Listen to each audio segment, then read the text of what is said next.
Party leader, mimi ndo nashughulika na mambo ya uchaguzi katika chama.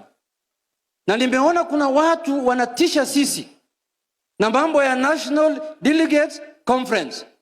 Wanafikiri sisi ni waoga, tunaogopa mambo ya NDC ama sijui ni nini.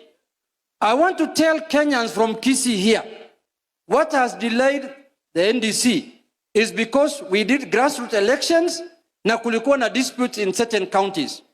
Huko Migori kulikuwa na dispute. Kisumu kulikuwa na dispute. Nairobi kulikuwa na dispute. Kwale kulikuwa na dispute.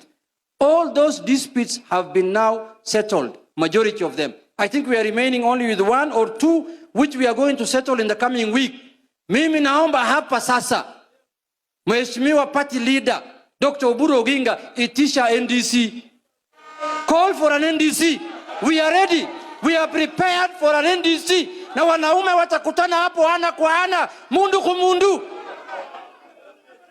I am requesting the party leader, the grassroots elections are over. Please call for an NDC. Tukutane na wanaume ana kwa ana.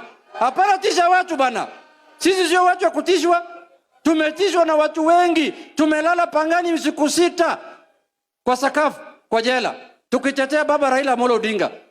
Tutaenda kwa NDC na tutachagua Dr. Oburu kama party leader. I am telling you today. Usiseme sijakwambia. Kwa hiyo NDC mwenye atakuwa chagulia party leader ni Dr. Oburu Oginga. Cheo zingine sijui, lakini ya party leader niko na hakika. Asanteni sana Mungu.